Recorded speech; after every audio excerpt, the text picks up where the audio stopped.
voice actor, writer, director. Sit down and join us. Comic book artist, actor. Did I say that? Anyway, I do a lot of stuff, you guys. I work full-time for Funimation, so I'm up there a lot. I live there. It's kind of like my home away from home because I spend more time there than at my home. But yeah, I guess what I'm known for is Loop in Yuri on Ice. She's that little ad pink turtle. Oh. Yeah, you know, the whole reason why there's a show. You're welcome. I'm Loop in Yuri on Ice. I'm Hinano Kurahashi in Station Classroom. I play Nakagame in My Hero Academia Season 3. Green Toyama in New Game. Anomia in Real Life. So those are the ones that people know. I've directed Citrus, Gamers, a beautiful show called Skigakire, which is about two awkward teenagers in love, which I also wrote, so I lived and breathed that show for like 12 weeks, and I also acted in it. Skigakire? Yeah, I know what you're thinking. How do you spell that? Skigakire is a really beautiful show, and there is a writer, and his name is Natsume, and the writer translated ordinary sayings into other things. And so Skigakire means, isn't the moon beautiful? And so he translated that as like, if someone says to you, isn't the moon beautiful? And you say yes, you've just said, I love you. And they've said, I love you too. And it's a really beautiful thing, and that's what this whole series is about this kid that wants to be a writer. And he quotes all these like really famous Japanese writers, and that's his dream. And he's in love with this girl on the track team, but she's really nervous and shy and gets anxious. She's this little potato plushie that she carries around and squishes. I actually have one. It's cute. And so it's all about them like falling in love and like the first romance. And it's a very, very sweet show with one of the best movies I've ever seen in anime. Nobody gets hit by a bus or anything. So it's a really sweet show. I play a character in it. I play one of the main character's best friends. I also wrote the entire series, and I assisted directed the first half, and I finished directing at the last half because Seven Straight, who started the series, had to cover for Michael McFarlane when he was in New Zealand. So they're like, hey, it's your show now. And I was like, well, it makes sense. I wrote it, so like I know what's going on at least. So it's a really beautiful series. I've also written other shows. I wrote High School DxD Hero. If you watch that, it's something else. And then Card Captor Sakura Clear Card, Magical Girl Raising Project, which is a really awesome show about magical girls and death. I'm into that. I thought it was great. So anyway, that's that. I'm basically just a professional nerd. I guess paid to be a nerd. So I'm just a big fangirl, and I love my job, and I love what I do. And that's me. So the panel's over. Bye. Just kidding. Anyway. Do you guys have any questions? Yeah. You said you did Citrus? Yes. Yeah. I directed Citrus. What did you think of that show? I want an honest opinion. You want my honest opinion? Yes, on that show. I think it's a beautiful show. You do? About somebody who's learning to love someone who's been emotionally abused and bringing someone out of their shell and learning how to heal old wounds. And that's what I've always thought that show is about. And I know there's some controversy. There is, because there's the characters. It's the whole forced Yuri thing. It feels forced. I'm gonna give you some insight because I read the manga in order to direct that show. And the insight is that May has been living on her own since she was 10 because her dad left. As you can see, her grandfather is not very affectionate. Yeah. It doesn't look like she's ever been raised by anyone affectionate. And the only love she's ever known was her teacher, who was very forceful with her. Yeah. And when Yuzu says, what was your first kiss like? And she showed her what the first kiss was like. To me, that wasn't, I'm forcing myself on you to make you comfortable. She was literally showing her, this is what it was like. Okay. And that is how I've always perceived that scene. Okay, because there's this other Yuri anime that's airing right now this season. It's called Bloom Into You. I don't know what the Japanese translation, but the description literally sounded like citrus, and people were like, oh, ew. We know a lot of people who really enjoy the dub of citrus, but that's because we really cleaned up the emotional factors from the characters, because that's what citrus is about. about. It's about people that are emotionally damaged and coming to terms with their sexuality and like struggling with like, how do I feel this way? But I mean, again, a lot of people are like, oh, they're sisters. When she has her first interaction with May, she doesn't even know who May is. They're stepsisters. They're not related through blood or anything like that. And so I think it's really just like a shock value thing that our people are going for with that show. But I think if you gave the show a chance and watched the whole show, you would see it's actually about learning to love people that have been through some really serious things in their life. And we often speculated that there's more to May's story than we know. Yeah. And for May, it's about learning like, okay, this is all I've known. How do I get away from this? Right. And we really played up the emotion in that. But I mean, again, maybe I'm seeing more than I want to see. But I read the manga and I felt like I really knew the characters by the time it was time to cast the show. And I talked to everybody and I was like, this is what this character is feeling, and this is what I think this character is feeling, and this is where this character comes from. And is it the right way? Maybe not, but that's kind of the nature of humanity, is we're all just products of how we're raised and the people who have touched us in their lives. And sometimes the way we act, maybe that isn't the right way, but we're all learning. We're just learning to be better people, and that's what that show is about. Okay. So, personally, that's my idea on it. Okay. So, it's a great question, though. Everyone always thinks I'm going to come out and be like, ew, but you're wrong. Yeah. I love that show. Because if you ask anyone, usually they're like, yeah, that was bad, or someone. I mean, I disagree completely, so, but... I don't think it was that bad. There's some things that I'm like, I mean, but again, that's human nature. Nobody's perfect, you know, and it's all about learning and learning from our mistakes and learning how to be better people because of our mistakes. And I think Citrus really developed that. So, me personally, just my thoughts. My thoughts are my own. Yeah. It's a great question. Do you guys have any other questions? Yeah. So you directed DxD Hero for I didn't direct DxD Hero. I wrote it. Wrote the script, rather. Yeah. Okay, right. So, how do you feel about taking over from Jamie Markey? Did I answer this question for you yesterday? Yes, but I'm asking for everyone else to I feel like I have really big shoes to fill because Jamie had elevated the series on a comedic level so far. I don't know if anyone's ever watched the sub for DxD Hero, but the jokes that are in English do not exist in the subtitles. I think the jokes in the dub are better. Well, we take a lot of liberties, and that's because the director gave us permission to, which is really, it always depends on the director whether or not we can take liberties with the show. There are certain directors that never want to stray from the translation, and that's fine. Like, as a writer, my job is to do whatever they need. With DxD Hero, it was always like, how can we make this funnier? And I was like, I don't know, write a Tide Pod joke. But it was a lot of fun, but it was also very challenging because we stray from the translation so much. Like, there's a lot of like days where you're just like, I just don't have another boob joke in me today.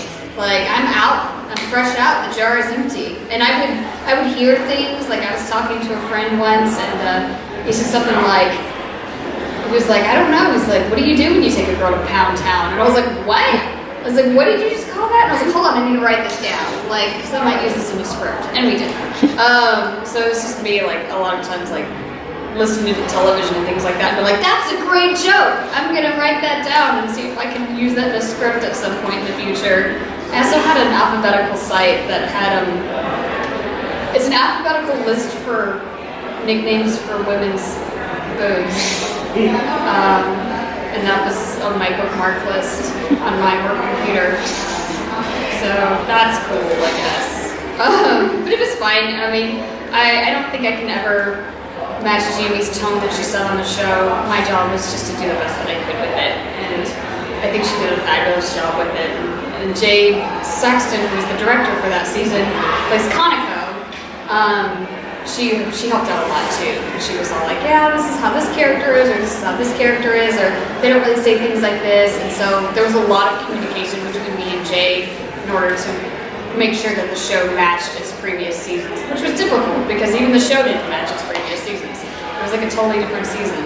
Yeah, they drifted away from the novels, which I was going to ask you, have you read the novels? I haven't, but I'm told the fourth season goes back to the novels. Thankfully, because I had to be on Wikipedia a lot. Yeah, the novels are raunchy, but the anime, I think, takes it past 11. It's like, have to do some interesting moments.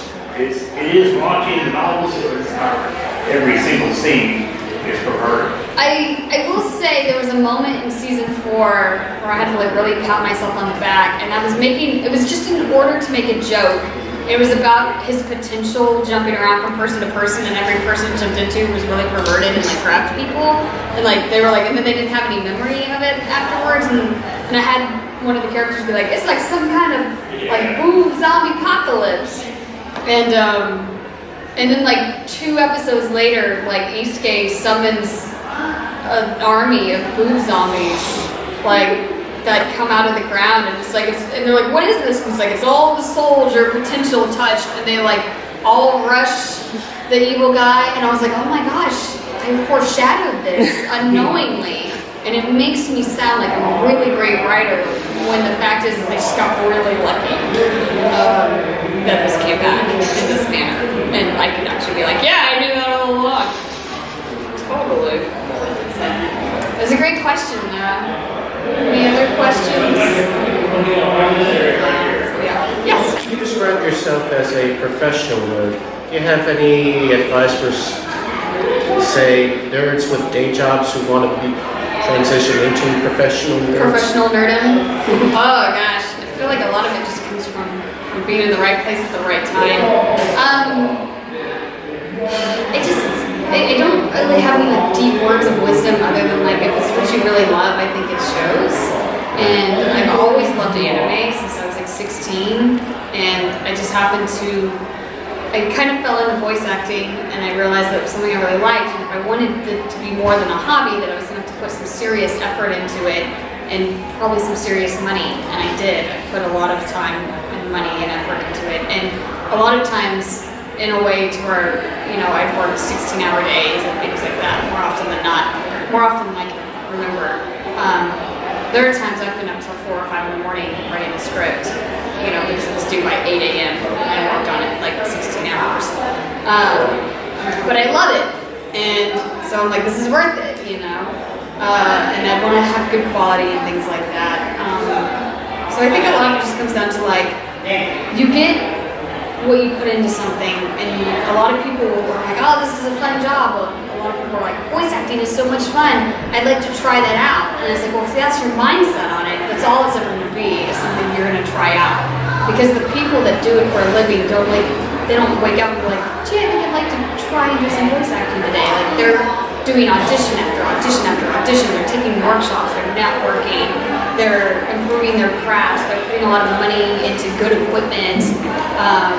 As a writer, you know, I put a lot of time and effort into being a better writer. I read light novels of things I write. I'm writing, that time I got reincarnated as slime, and I read 2 light novels before I ever started the show, which, I mean, it was like just 2 or 3 days of like 8 hours of reading, which sounds great. I'm like, I love that show, but this isn't a book I would probably choose to read for myself. It's a cool show, but the book is very slow in places, and it was like really like, I had to really focus and concentrate to like get this information so I can like write it, you know, like I need to know this stuff. And it was like studying for a test more than it was like, I'm reading a great book. Because I was like, I know so much about slimes and their stomachs and how Predator works.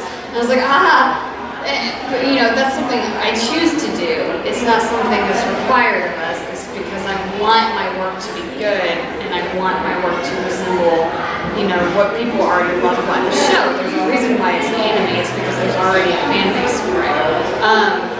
So I guess my advice is just, you have to be willing to put in the time and effort in order to make it happen. And just wishing for it or just wanting it or thinking it'd be really cool is never going to be enough. And there are going to be times that it feels impossible and you're like, I've done everything the way I'm supposed to do it, and it's still not happening, and you just got to like stick with it. Because even in those moments, like I've had seasons where I had hardly any voiceover work at all, and I'm like, am I doing something wrong? Like, am I not a good actor? Like, what do I have to do? I've taken all these workshops, I've spent all this money, and I'm not getting cast, you know, as much as I would like. And then I've had seasons where I'm like, wow, I have a lot of work and a lot of great things are happening for me. And it's just those backs and forth, and like being able to stick with it and not get down to those moments, and just keep at it and keep improving each you want. When I wanted to learn how to direct, I shadowed Sunny Straight for a month with no pay. And so I would write scripts and act, and then like I would go and I would sit for 4 hours in the studio 3 or 4 days a week so I could learn how to direct. And I never got paid for those hours. It was just like me giving my time so that this is something I could eventually do. And then he hired me to be his assistant director once he thought I was ready. And then he stepped out of directing, and they were like, hey, you did a really good job on the show. Would you like to direct this show? Would you like to direct Gamers? And I was like, yes. But it was because I had put in all this time and effort to make that happen, to be a director that Funimation felt they could trust with the show. Because, you know, then it's all on you. All the script changes and the actors you hire and everything like that is an incredible responsibility. So it's like, I want this opportunity, but I have to be ready to accept it. So, I don't know, I feel like that was a really long answer and it was just me talking about me. But I hope that makes sense. It does. So, Can't do it half-heartedly. Yeah, do it all the way. Or, I don't want to say don't do it all, just do it all the way. Put 100% into it. Yeah, 100% or 120%. Yeah, even more. Yeah, put even more. Because the people that are successful are the people that are always putting that 120% into their work. So, and they have good attitudes, and they're not negative, and they're not spreading drama and things like that. So there's definitely people that you're like, I love working with this person because every time I see them, they're happy. I have a great story about Justin Briner. I always make this joke, I'm like, Justin Briner's the happiest guy in the world. And one day I walk up and he was sitting on the couch at Funimation and I was like, hey, it's Justin Briner, the happiest guy in the world. And he's like, hey, how are you doing? I was like, I'm great. What happened to your arm? He's bleeding from his arm. His arm has got like a gash in it. He's like, oh, I need stitches.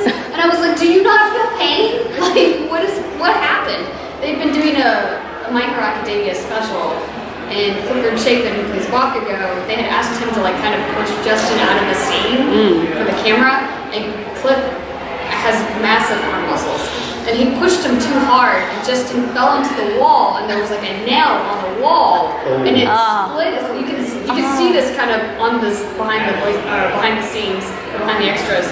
It split his arm open, and the Funimation production staff had to take him to the hospital and get stitches. So in this moment, when he's like bleeding out his arm, he's still the happiest guy in the world. And that's why Justin Briner gets so much work, because he's never ever like unpleasant to be around. Like, he's good at what he does and he has a great attitude. Be Justin Briner with your arm split. That's my advice to the world. Where's that special posted there? Is it on YouTube? It's on Funimation's channel on the, I think it's like in the extra under area. My Hero Academia, under the extras, they have all these, I think it's like inside the episode, that's what it's called. Oh. Inside the episode, and they have them. Yeah, on the Funimation channel. So, on Funimation now.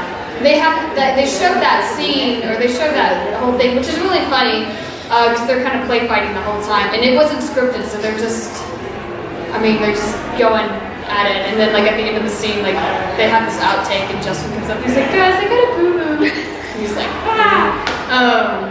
So it's a great scene. Yeah, it's a good question. I'm gonna answer everything really thoroughly to waste time. Yes. Okay, so since you do voice acting and directing and all that kind of stuff, which do you like doing better if you had to pick? Ooh, I mean, they're all fun. I like directing the best out of all three. I do love acting. It'd probably be like directing, acting, writing. Writing is an incredible amount of work, but it's also very solitary, and it's just like me, like staring at a computer screen for 25 hours straight. And it's fun, and it's a very challenging job, and I like being challenged. But there are also times where I'm like, I can't make flaps today. I can't brain today. I don't know how to make this sound good in English today. Like, you're constantly pulling from this creative bucket. Sometimes the bucket is empty, and that's when it gets hard. Acting is great because everybody likes to play pretend, you know, and that's what acting is. You get to play pretend and you get to be really cool characters, and sometimes you're like, I'm a really cute girl, or sometimes you're like, I'm a ghost fish. But directing kind of combines both of those things, which is I get to work with really talented people all day, and I get to see them work. Sometimes I see them work and I think, that's great, I'm going to steal that and use it myself. And there's a little bit of rewriting that involves in the booth because maybe that actor's timing is slower than the writer or vice versa. Or you're like, oh, this would be a funny joke. We're going to do this. Not because I don't like what they wrote, but because I think this would be funny. And you kind of, and Sunny Straight explained it this way, so I'm going to steal it from him. But directing is like putting a puzzle together, except the pieces keep moving and changing as you're trying to put the puzzle together. But you still have to put the puzzle together. And it's a lot of fun because you kind of get to see the whole picture, and whether the show is a success or a failure, a lot of times it's based on like if you did your job well as a director. Did you cast the right voices? Did you make a good choice? And there's always going to be someone that's like, that choice was terrible. And there's going to be people that are going to tell you how to do your job even though they know nothing about dubbing. But you know, at the end of the day, there's still people that like that show resonates with for whatever reason. And if there's even like one person that's like, this show like really spoke to me and da da da da, you're like, oh man, like I did it. Like I did what I was supposed to do. Like I connected with somebody on this show. And I think that's why I love directing so much. And it's less solitary. So I'm a people person, so I'm like, yay, people! I like being in the booth and like getting to see people. And you really bond with actors too. Like that was the really cool thing about like directing my own show for the first time is I'd always heard great things about Brittany Karbowski, who plays the lead in Gamers.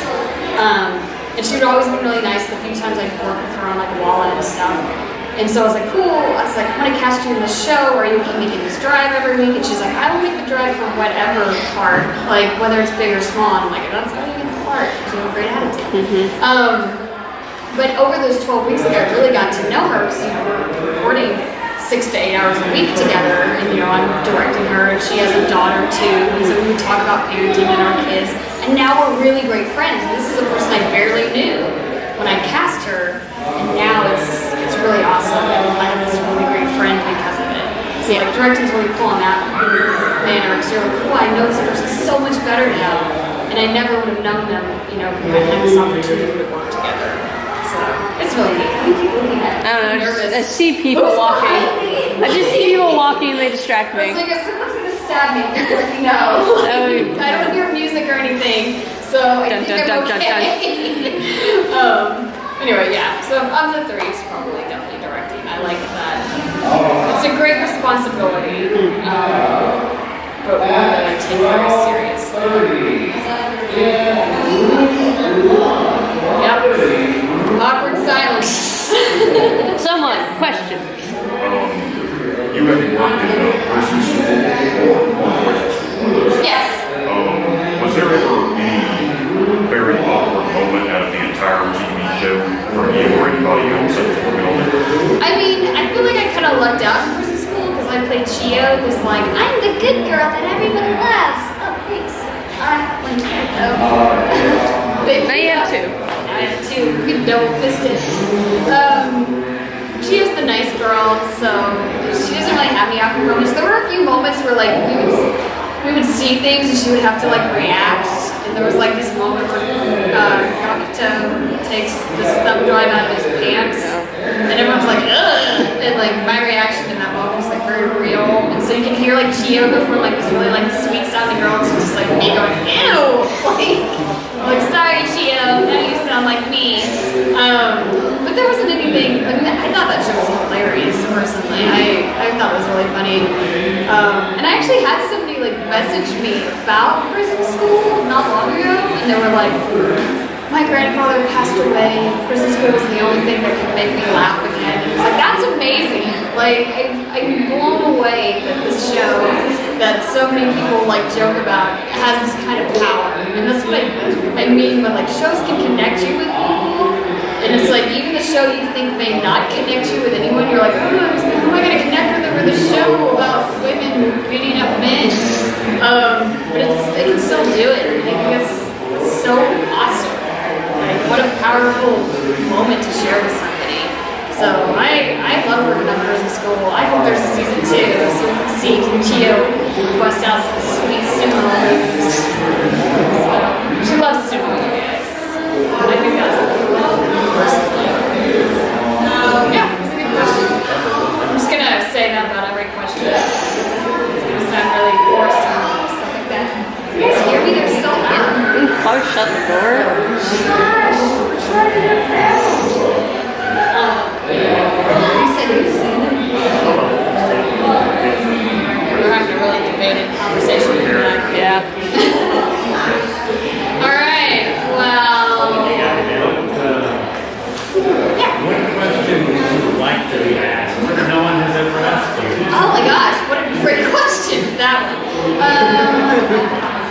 What question would I like to be asked? No one's ever asked me.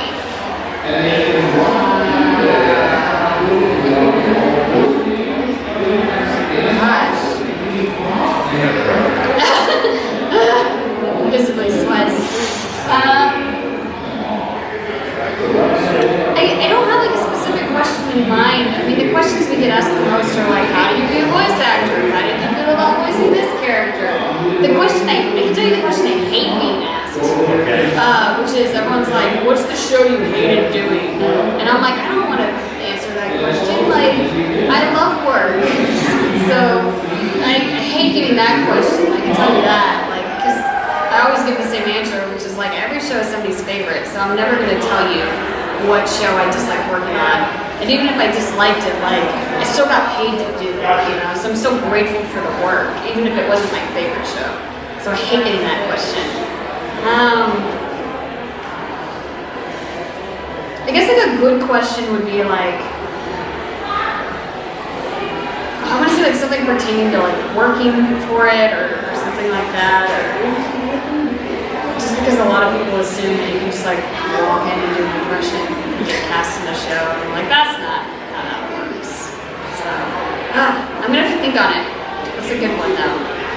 Well, I think you've never had a nail ripped through your arm. No. Have you ever been injured? Have I ever been injured? Yes, my family tried to kill me. I have 2 older brothers. And I was sent to the hospital a lot growing up, and I can tell you all of them real quick just because we have this kind of time.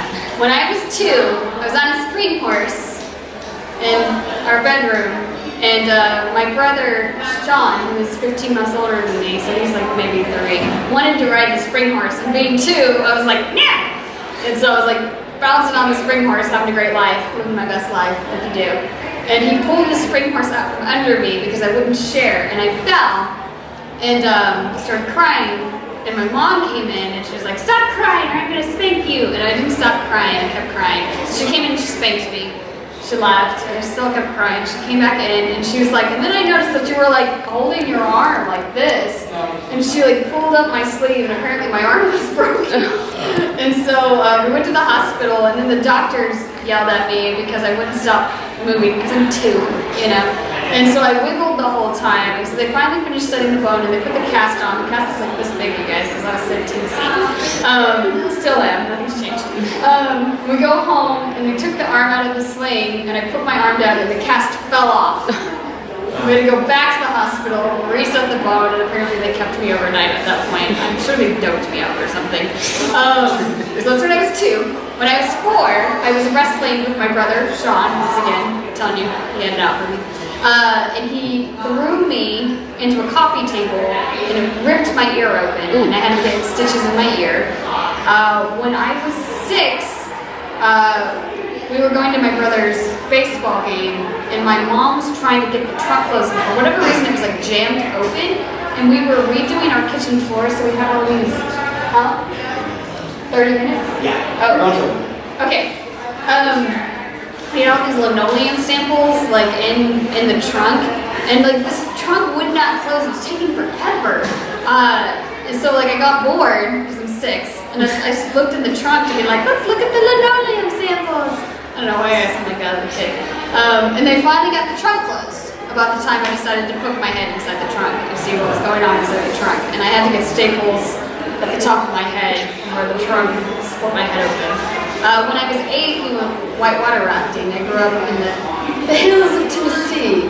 So we went whitewater rafting, and my stepdad had a truck, and we had the door open, and I was sitting in the truck, and I had my hand like this, and the door's open, I had my hand like this, and I'm drinking a Sprite, living my best life. So I'm like, yeah, we never get to have soda. This is my fingers on the other side. So we had to go to the hospital for that. And I think that was about the time I stopped getting injured all the time. They really had it out for me there for a while, you guys. So I'm glad to see you survive. Yeah. I did survive. That was don't kill you, makes you stronger. Huh? Yeah, that's right. I'm here. Like, I made it. So I'm also a type 1 diabetic. So I'm always like, yeah, I'm always on the verge of death. But I'm still here. Like, still made it. Yeah, so that's a good question. I've never had that one asked before. It's the first time. Now the world knows because everyone's videotaping this. Anyway, yeah. Do you ever watch the anime you voice in? Like all? No? Yeah. It depends on the show. I usually watch a show I write because I want to hear the timing from the English voice actors. Because some actors talk really fast, some actors talk slower, or they deliver lines in a certain capacity. So I will watch it, so I'm like, okay, cool, this is how this person talks. And it makes it easier for me when I'm writing to like kind of mimic a way they would speak. So I'm like, okay, well I know this is how Todd Haverford kind of talks now, so I'm like, I will write this in a way that I think he would say it, so it'll match the claps better. Or sometimes it'll provide me with a moment to like, in Dagashi Kashi, which is all about Japanese snack foods,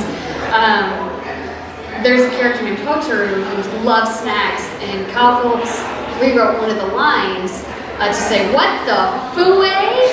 And I thought it was hilarious, so I started writing "What the fue" into later scripts, just because I was like, that's a really great line, and I know this because I've watched the dub.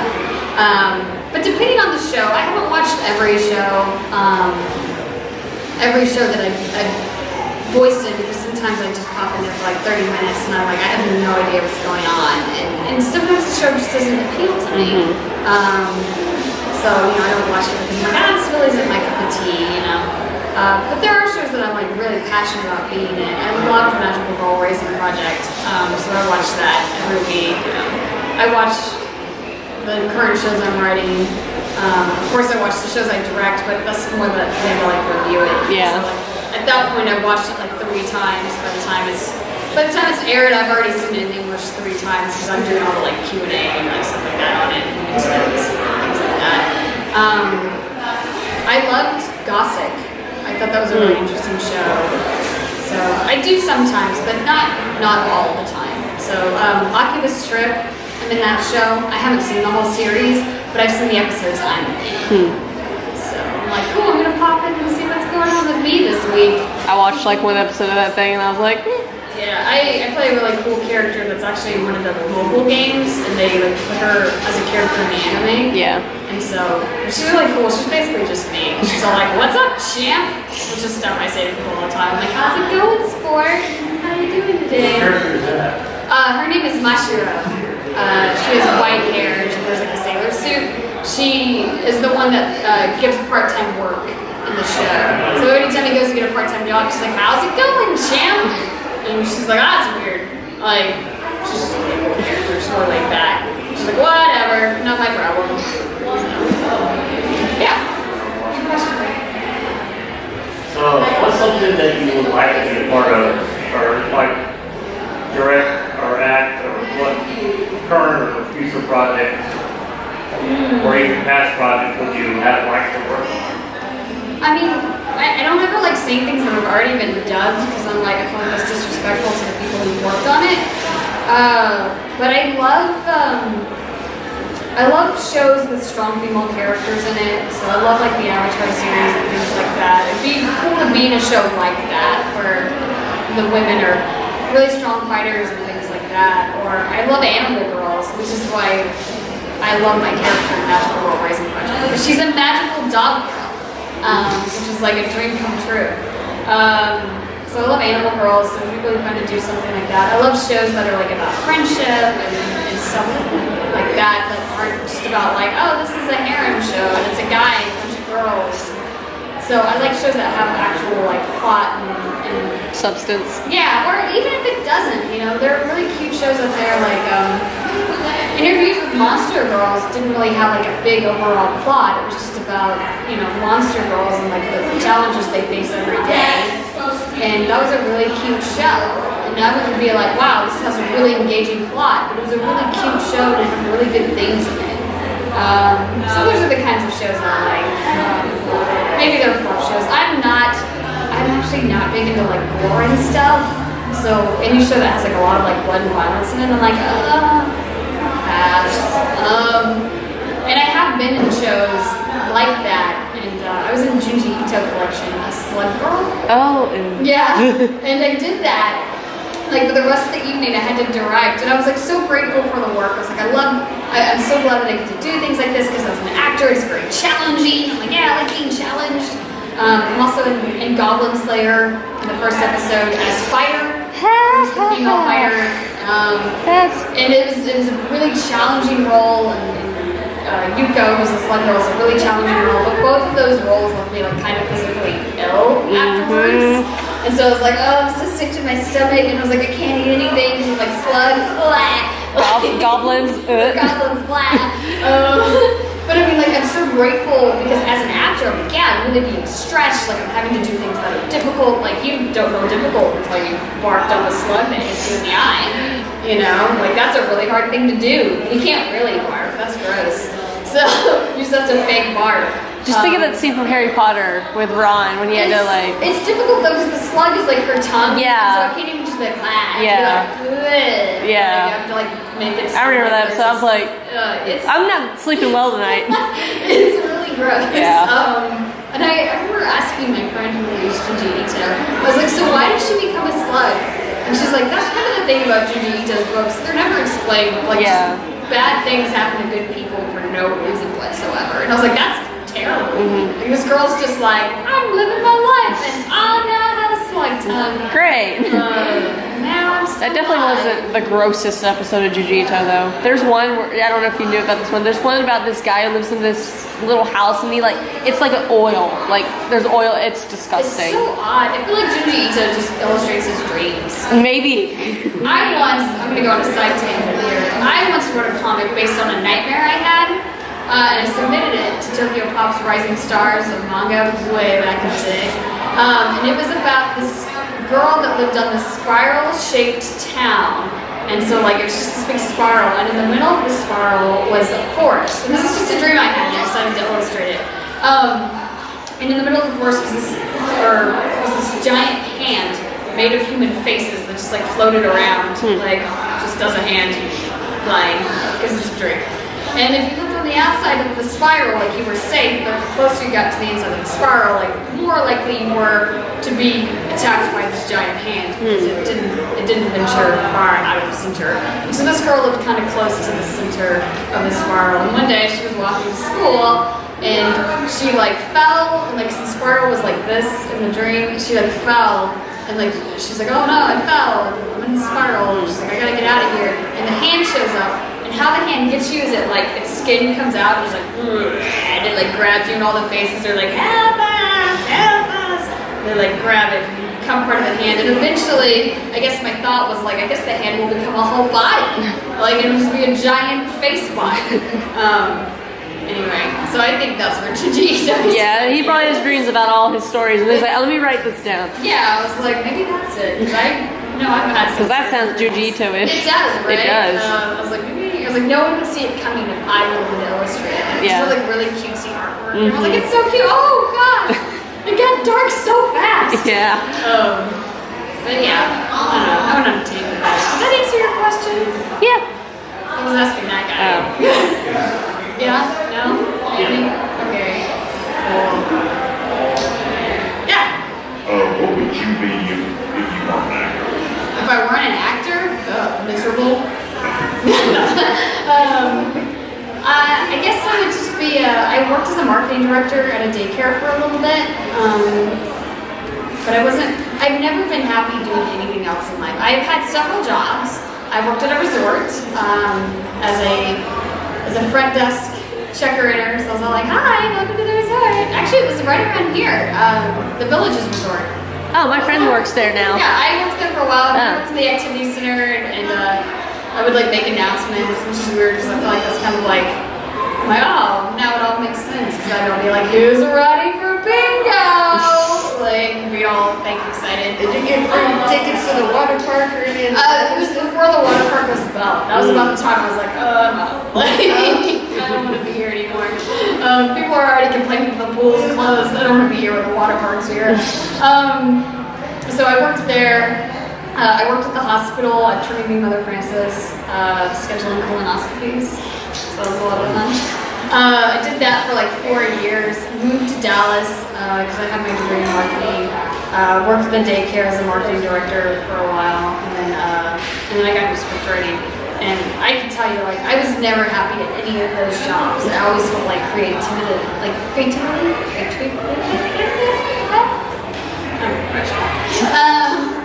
felt like I was dying inside. I was like, this is not what I'm meant to do.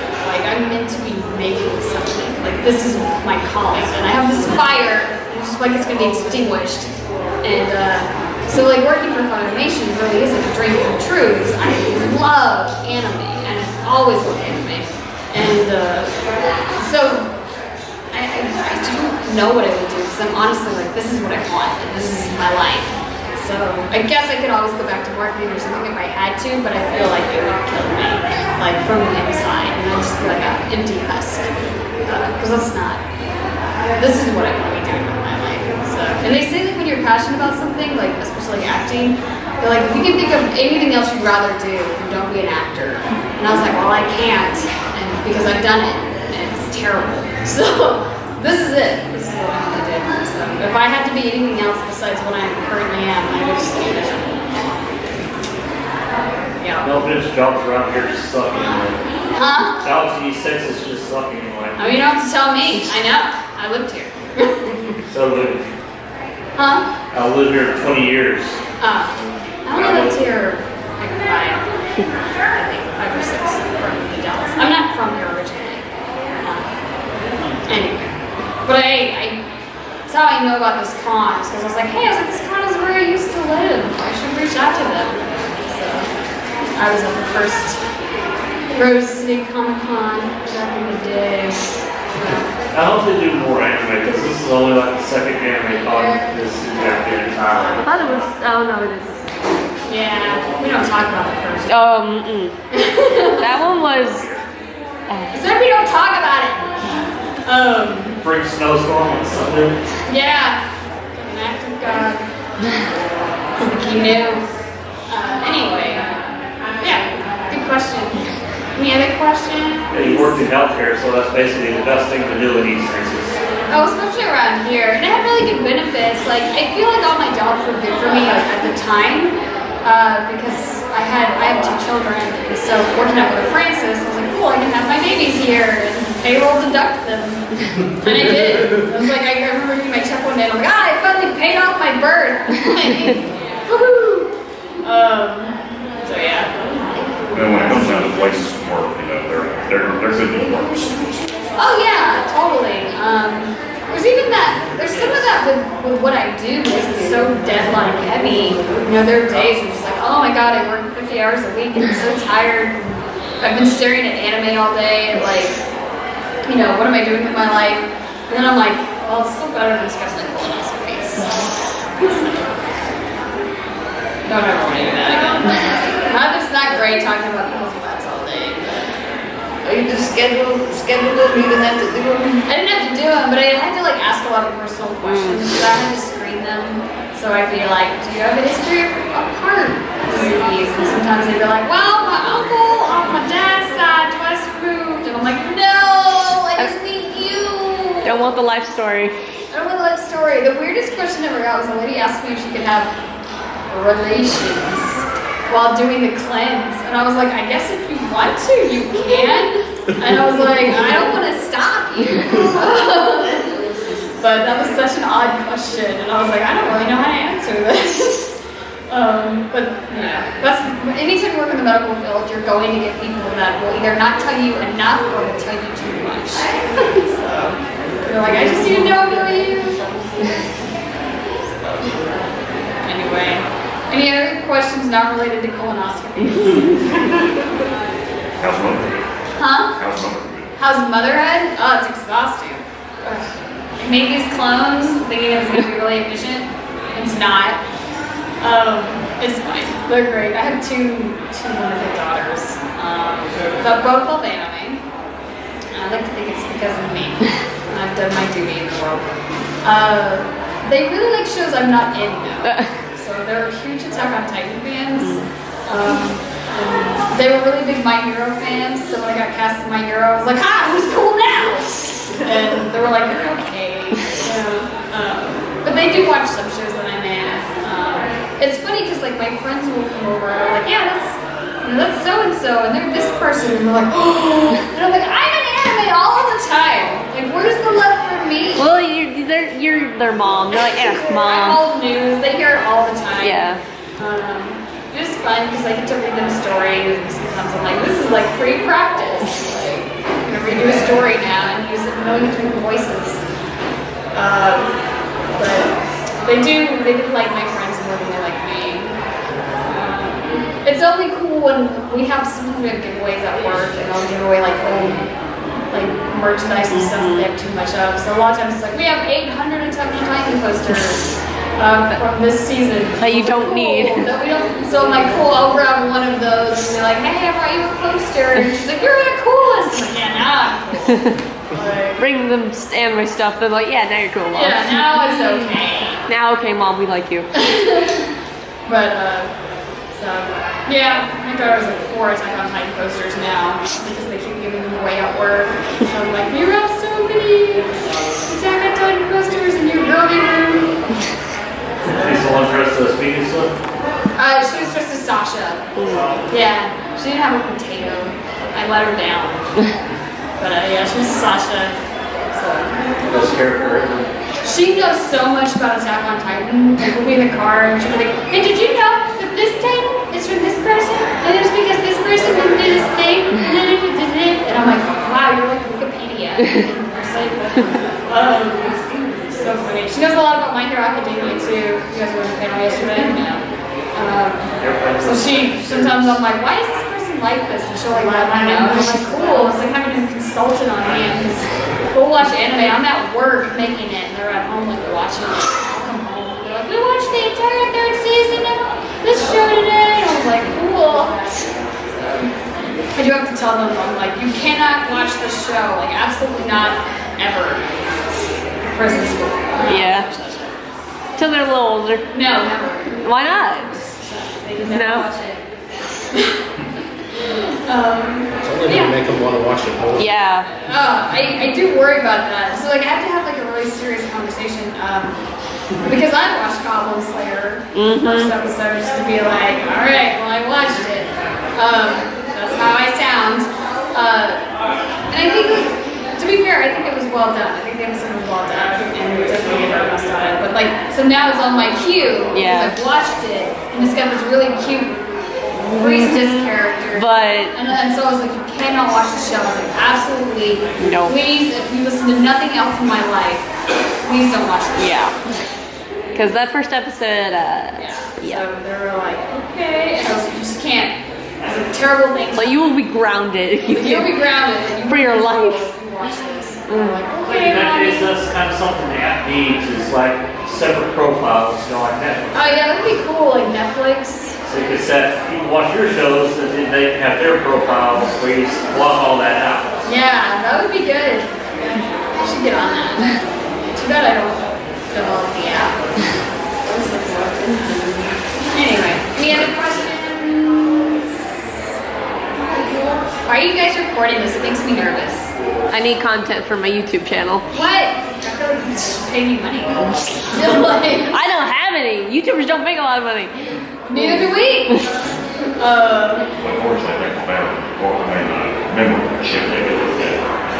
Trying to conserve. I always get nervous when people record panels. I'm like, what if I say something terrible? Like, I get nervous. I'm like, I don't get fired.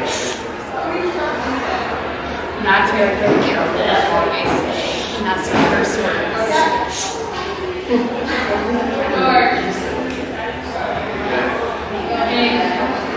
Alright, now it's being awkward. People on YouTube are getting bored.